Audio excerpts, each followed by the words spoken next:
ये natural die आपके बालों को 100 साल तक काला कर देगी। आपको ज़िंदगी में कभी मेहंदी डाई लगाने की ज़रूरत नहीं पड़ेगी। बिल्कुल नेचुरल तरीके से अपने बालों को काला करना आप भी चाहते अपने हो। बालों में केमिकल वाली डाई तो नहीं लगाते, सावधान हो जाइए। अगर आप भी अपने बालों में केमिकल वाली डाई लगाते हो तो उससे बहुत सारे नुकसान आपके बालों को होने वाले हैं।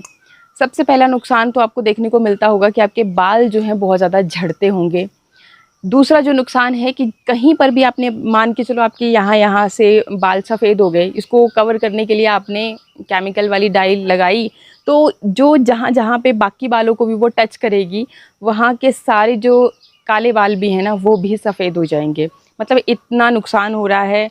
बाकी केमिकल तो आप समझते ही हो कि बहुत सारे ढेरों नुकसान हमें देखने को मिलते हैं। बालों के झड़ना, बालों की स्कैल्प इन्फेक्शन, बहुत सारी ऐसी चीज़ें हो जाती हैं। तो आज मैं आपके लिए लेकर के आई हूँ बिल्कुल नेचुरल होममेड डाई, जिसको लगाने से आप अपने बालों को काला कर सकते हैं नेचुरल तरीके से, और ये आपके बालों को नुकसान नहीं करेगी। उल्टा आपके अगर बाल बहुत ज़्यादा झड़ रहे हैं तो इंस्टेंटली बालों का झड़ना रोकेगी। बालों की ग्रोथ बहुत ही तेज़ी से होगी इसको लगाने से।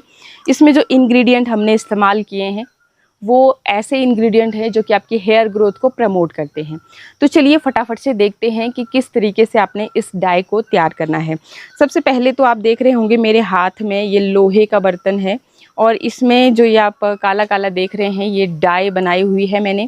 और आप बहुत बार बोलते हो कि भाई आपके बाल तो काले ही हैं। जैसा आप देखते हो, मैं अपने बालों में देखो नेचुरल रेमेडीज़ यूज़ करती रहती हूँ। इस वजह से मेरे बाल जो है ना घने भी हैं, काले भी हैं, और झड़ते भी नहीं हैं। झड़ते नहीं हैं, इस वजह से ही घने भी हैं।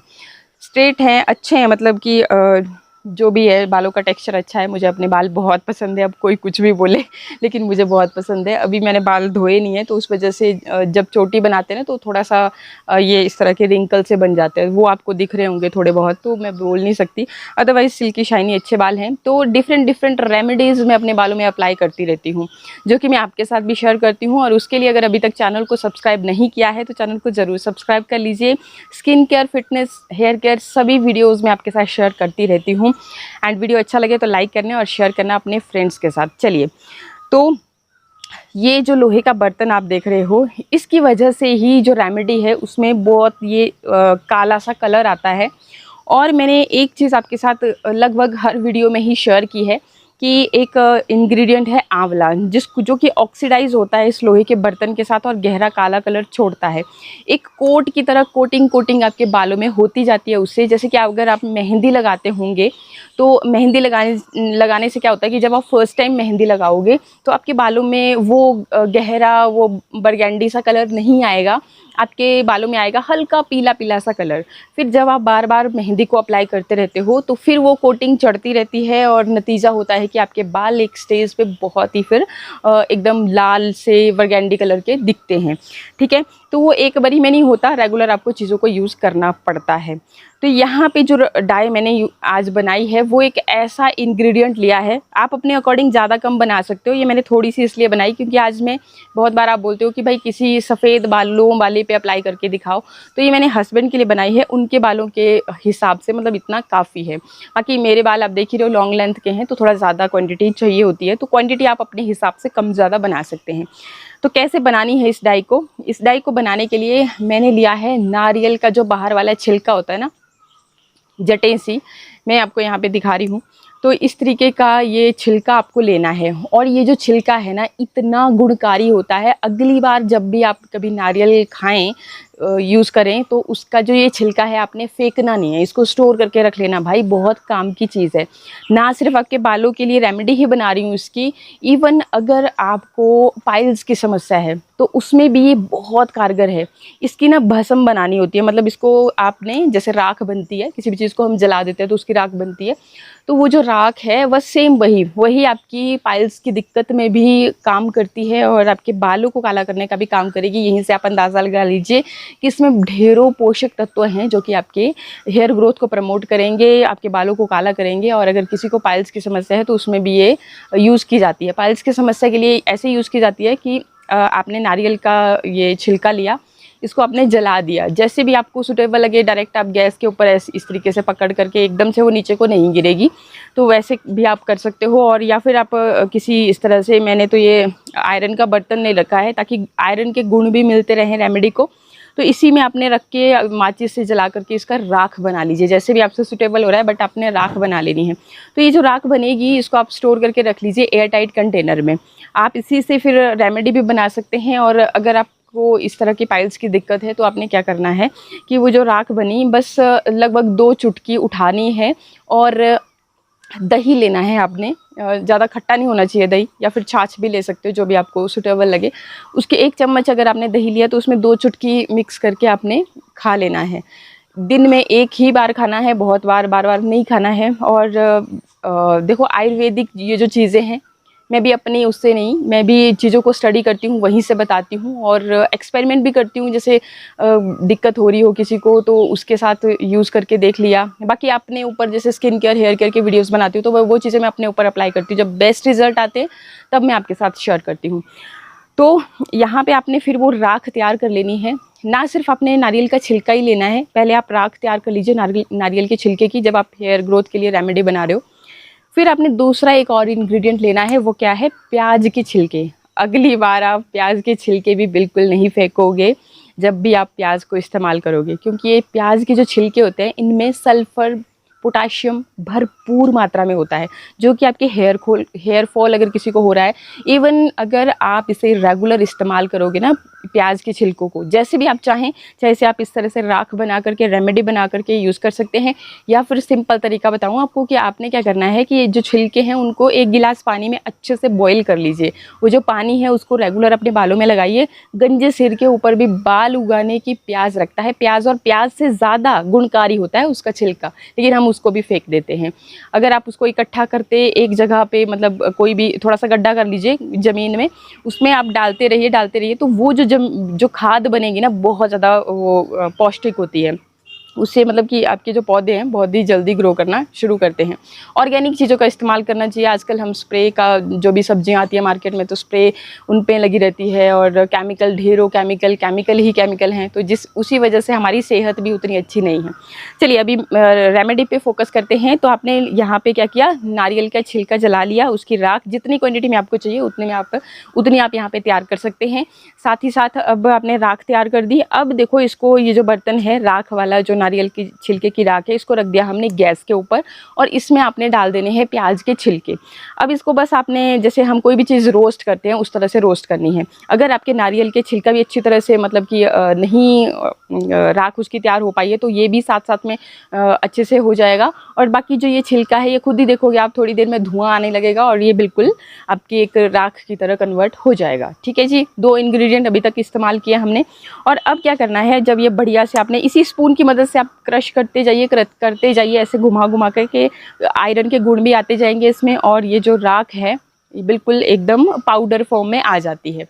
ठीक है, तो इसको अब आपने क्या है कि ये गरम होता है, इसको थोड़ी देर आपने ठंडा होने के लिए रख देना है। जब ये सारा दोनों जो राख आपने तैयार की थी ठंडी हो जाए, तो अब इसी आयरन के बर्तन में आपने क्या करना है कि 1 चम्मच एलोवेरा जेल लेना है। आप जो घर वाला प्लांट वाला एलोवेरा होता है वो भी ले सकते हैं, और अगर आपके पास कोई भी ब्रांड का आप जो इस्तेमाल करते हैं आप वो भी ले सकते हैं। इसके अलावा अगर आपको एलोवेरा नहीं इसमें ऐड करना है तो आप इसमें नारियल का तेल भी ऐड कर सकते हैं। ठीक है, जो भी आपको सूटेबल लगे वो चीज़ आप इसमें ऐड करना। और इसको इस तरीके से, जैसा आप देख रहे हैं, इस तरह से लिक्विडी फॉर्म में आपने इसको मतलब कि मिक्स कर लेना है, तो खुद ब खुद ही लिक्विड फॉर्म में आ जाती है। अब इसको आप अपनी फिंगर की मदद से, ग्लव्स पहन लीजिएगा, नहीं तो आपकी फिंगर्स भी काली काली हो जाएंगी, तो या फिर ब्रश की मदद से आप अपने बालों में से अप्लाई कीजिए जो आपको बाल काले लग रहे हैं।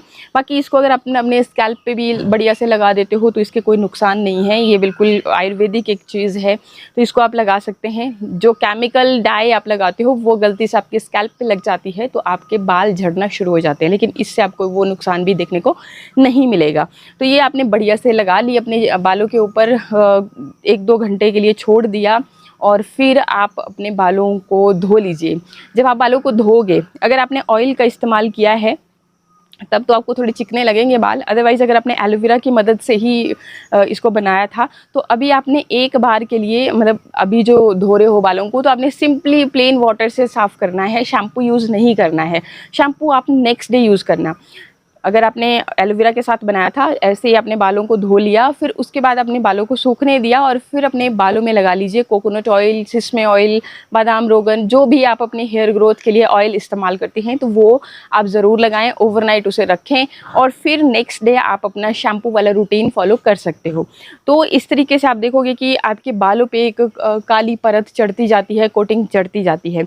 अच्छा, एक और चीज़ मैं आपको बताना चाहूँगी, जब आप इस रेमेडी को बना रहे हो और भी इफ़ेक्टिव रिजल्ट आपको देखने को मिलेंगे, तो आपने इसमें आंवला लेना है, ड्राई आंवला। जब आप इसका पाउडर तैयार कर रहे थे, तो मैं भूल गई एक्चुअली बताते बताते। तो जब भी, मतलब मेरी कोई भी बाल, आपने देखा होगा पीछे भी, हेयर ग्रोथ की कोई भी रेमेडी मैं जब अप्लाई करती हूँ अपने बालों में या बनाती हूँ, तो मैं आंवला को ज़रूर उसमें ऐड करती हूँ। क्योंकि पता नहीं क्यों भाई, मेरे बाल तो सिर्फ मैं बोलूँ तो आंवला की ही देन है कि इतने काले हो गए। अदरवाइज़ एक टाइम पर मेरे बाल भी बीच बीच से सारे ही सफ़ेद हो रहे थे, तो बस मैं आंवला को रेगुलर यूज़ करती गई। तो इस रेमेडी में भी मैंने आंवला को इस्तेमाल किया, पर मैं यूज़ करती हूँ ड्राई आंवला। ड्राई इसलिए, पाउडर मार्केट में जो मिलता है, तो बहुत बार उनमें भी, आपको पता है कि आज की डेट में शुद्ध चीज़ मिलना कितना मुश्किल है। तो मैं क्या करती हूँ कि मैंने खुद से बनाया होता है। हमारे यहाँ पे आंवला के पेड़, जैसा आप देख ही रहे हैं, मेरे पीछे की हरियाली है, बहुत थोड़ा जंगल जैसा एरिया है हमारे यहाँ पे हिमाचल में। मतलब जड़ी बूटियाँ हर जगह आपको देखने को मिल ही जाती है। तो आंवला के भी बहुत पेड़ हैं, तो मैं आंवला को सुखा लेती हूँ और स्टोर भी करती हूँ। मैंने वो तरीके आपके साथ शेयर किए हैं ऑलरेडी। तो सुखा लेती हूँ और फिर उसी का इस्तेमाल करती हूँ। जितनी आप प्योर चीज़ का इस्तेमाल करोगे, उतने ही रिज़ल्ट अच्छे आएंगे। तो मैंने ये सुखाया हुआ था, इसको मैं फिर जब भी मेरे को यूज़ करना होता है, तो मैं उसी टाइम पे, कई बार मैं साबुत इस तरह से भी यूज़ कर लेती हूँ, और जब पाउडर बना करके यूज़ करना होता है, तो तब वैसे भी कर लेती हूँ। तो मैंने ड्राई आंवला को ही इस तरह से मैं रोस्ट करती हूँ। उसको काला काला होने देना आप थोड़ा सा, मतलब अच्छे से, जैसे स्मोक आने लगेगा थोड़ा थोड़ा। फिर उसको आप मिक्सर जार में पीस करके उसका पाउडर बनाना। आप देखोगे कि पाउडर भी आपका बिल्कुल ब्लैक, इस तरह की डाई की तरह ही होगा। और जब आप इसको मतलब चाहे से कोकोनट ऑयल के साथ या फिर एलोवेरा के साथ मिक्स कर रहे हो, तो उस टाइम पे आपने ये भी चीज़ इसके साथ मिक्स करनी है। और कुछ देर अगर इसी कढ़ाई में उसको छोड़ के रखोगे, तो फिर ये बिल्कुल और भी गहरा काला कलर हो जाता है। और आंवला आप देखना, कभी भी आयरन के बर्तन में ऐसे ही थोड़े 2-3 मतलब कि ड्राई आंवला छोड़ देना, आपको खुद ब खुद दिख जाएगा कि आपका जो आंवला है वो कितना काला हो गया, ऑक्सीडाइज होकर के गहरा काला कलर छोड़ता है। और आंवला तो भाई बालों के लिए वरदान से कम नहीं है। आयुर्वेद में सबसे ज़्यादा जो एक बहुत फ़ायदेमंद बेरी है, तो वो गूसबेरी ही है। चाहे से आपकी सेहत के लिए, चाहे से आपके बालों के लिए, आपकी स्किन अच्छी होती है अगर आप रेगुलर आंवला का जूस पीते हो। आपका ओवरऑल इम्यून सिस्टम स्ट्रॉन्ग बना रहता है। आपको कब्ज़ वगैरह की दिक्कत रहती है, तो आंवला एलोवेरा का आप ज़रूर जूस पिया कीजिए। तो ऐसे, मतलब कि आप इसमें पाउडर ज़रूर ऐड कर लेना और फिर कुछ देर इसी में रख के फिर आप अपने बालों में से अप्लाई करना। आपको बहुत बेहतरीन रिज़ल्ट मिलेंगे। आई होप वीडियो आपको अच्छा लगा होगा। अच्छा लगे तो लाइक शेयर सब्सक्राइब। मिलते हैं नेक्स्ट वीडियो में। नमस्कार।